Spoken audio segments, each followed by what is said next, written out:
Bermula dengan baik untuk Azim cuba mengorak langkah. Haikal Hanafi bisa berada di depan. Azim sudah mula meninggalkan pesaing-pesaingan lain untuk terus memecot pantas dan melepasi garisan penamat untuk memenangi pingat emas buat Perak.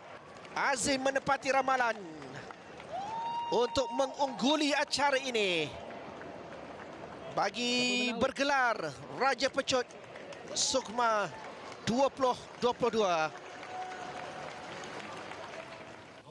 Selain sensasi, Azim Fahmi turut mencuri tumpuan pelari pecut dari Selangor Nabil Alwani yang meraihkan kejayaan tersendiri susulan menamatkan saingan ribbon biru di kedudukan ke-6.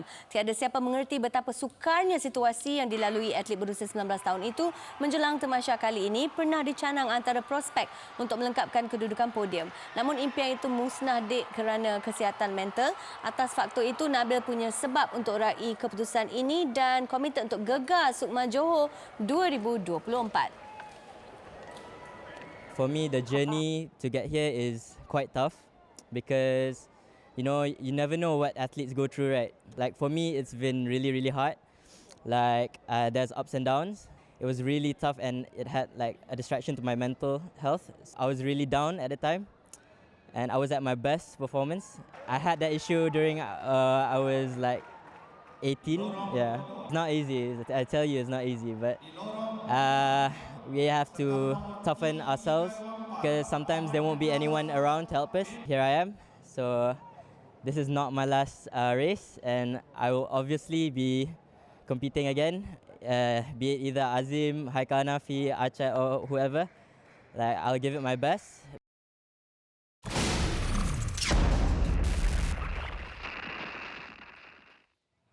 Okey, kalau kita nak tahu lebih lanjut tentang apa yang berlaku di stadium sewaktu acara yang dinantikan iaitu acara Ribbon Biru tadi, of course kita bersama dengan Karl Nunis, salah seorang wartawan yang bertugas di Sukma hari ini. Karl, boleh dengar? Assalamualaikum.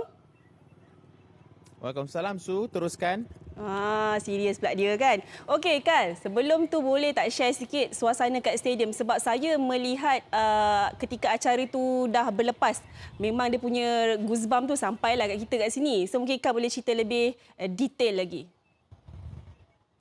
Okey, kami pengambilan media mula berkampung dalam venue seawal 1:30 petang dan keberadaan kami sudah pasti yang untuk melihat Ratu dan juga Raja Pecut Sukma pada edisi kali ini. Namun kelibat di grandstand VVIP seolah-olah perlawanan bola sepak. Namun saya fikir ini merupakan satu kehangatan, aura positif yang ditampilkan Sukma pada kali ini untuk melihat bakat-bakat baru yang bakal cendawan tumbuh selepas hujan. Dan saya fikir semua tumpuan utama memang terletak terhadap Azim. Azim sememangnya di atas kertas berada di kelas yang tersendiri menerusi 10.09 saat yang dilakarkan di Colombia di dalam kejohanan olahraga remaja dunia.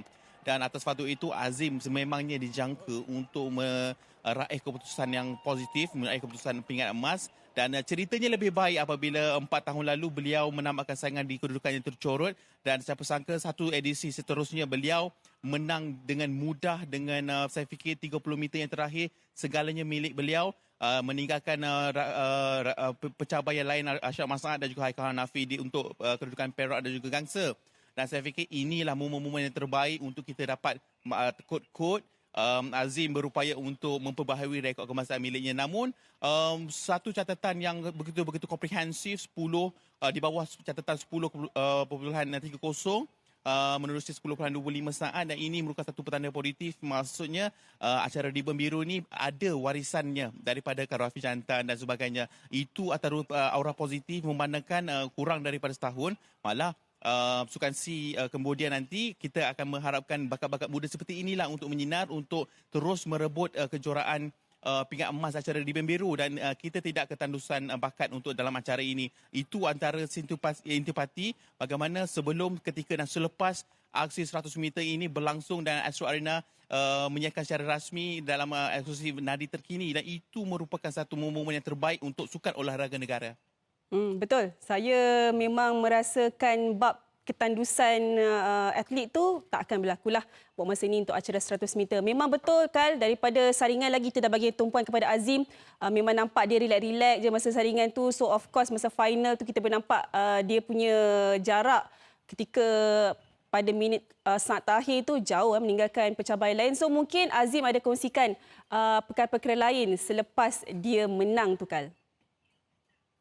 Okey, kalau kita lihat kan daripada gaya Azim ni memang dia sebenarnya mengetahui yang tumpuan media terarah kepadanya pada beliau merupakan satu salah prospek utama pada kejuaraan kali ini dan sebelum perlawanan lagi, sebelum perlumbaan lagi pihak media semuanya lens kamera terhadap beliau dan beliau begitu orang cakap spontan menjawab soal balas daripada kami dengan semuanya aura positif. Boleh cakap bahasa Melayu, bahasa Inggeris dan ini memberi satu indikasi bahawa beliau tak ada masalah lah. Orang cakap bagus di atas trek balapan dan juga pendidikan dan atas faktor itu saya berkesempatan untuk mendapatkan reaksi Azim Fahmi sejurus selepas merekodkan kemenangan yang komprehensif ini pingat emas. Ayuh kita dengarkan terlebih dahulu apa kata Azim Fahmi.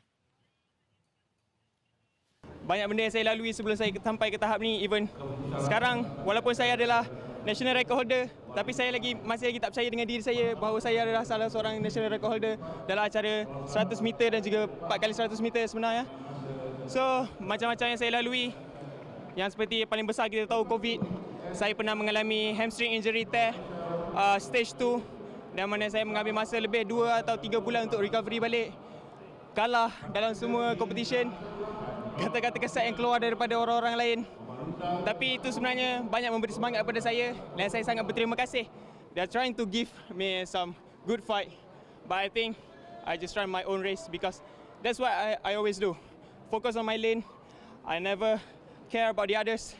And yeah, that's what makes who am I now. Dia punya confident tu bagi saya memang dah ada attitude yang bagus lah sebagai seorang atlet kan. Okey, Kal mungkin nak kongsikan apa lagi acara yang mungkin kita boleh dapat lihat Azim ni berlari. Sebab rasa macam 10.25 saat saja tengok dia berlari tu macam tak puas lah, Kal. Okey, Suzana, untuk individu yang bernama Azim Fahmi ini, beliau akan turun beraksi untuk kontingen Perak bagi persaingan 4x100 meter dan juga 200 meter. Dan kepada yang terlepas info-info yang orang cakap penting untuk Azim Fahmi ini, itu merupakan perlawanan ataupun perlumbaan yang terakhir 100 meter pada tahun ini dan beliau menutup dengan sangat gemilang menerusi larian yang bertenaga dan khususnya untuk 20 hingga 30 meter yang pertama. Dan bukan senang untuk pelari-pelari seperti Azim Fahmi ini merekodkan kecederaan di bahagian hamstring dan untuk kembali bangkit dan pulih sepenuhnya itu memerlukan satu tahap kedisiplin yang sangat-sangat tinggi. Dan Azim sempat berbicara dengan kami pengamal media bahawa bagaimana beliau terpaksa untuk menahan kesakitan untuk berlari pada suatu ketika dahulu sehinggalah beliau kini injury free dan atas sikap yang disiplin untuk mengatasi masalah itu dan beliau kini berada di satu kelas yang tersendiri. Itu bagaimana cerita pelari yang menamatkan saingan di kedudukan yang terakhir pada edisi yang terdahulu dan kini beliau merekodkan untuk kemenangan yang mudah di atas kertas. Dan untuk Azim dan juga seluruh rakyat Malaysia, jika berkesempatan pada hari Ahad ini, ayuh kita gegarkan Stadium Nasional Bukit Jalil untuk kita menyaksikan sendiri kepada siapa yang terlepas untuk saingan 4x100 dan juga 200 meter di Stadium Nasional Bukit Jalil pada hari Ahad. Azim akan memperkuatkan kuartet daripada Perak. Wah, kuartet maksudnya 4x100 meter kita akan dapat lihat Azim. Alhamdulillah, bos bagi saya cuti Ahad ni, boleh saya pergi stadium nanti. Terima kasih, Kal. Dan sebelum tu kita nak kongsikan kepada anda juga laporan yang disediakan oleh Yopek Shan yang membuat liputan dalam acara final 100 meter wanita. Apakah seterusnya untuk larian 100 meter? Selain kita tahu pivot tu memang awak punya acara yang utamalah, dan macam mana pula dengan 100 meter tu? Untuk acara 100 meter lepas ni, last saya akan lari di grand final sirkuit KPT, sirkuit IPT. So itu adalah larian terakhir saya untuk tahun ni. Memang kalau kita tengok, orang kata kedua-dua tu kan ada potensi, but kalau nak ikutkan performance saya sekarang, catatan saya sekarang untuk pole vault tu, kalau kata 4 meter, saya dah gold medal dekat SEA Games.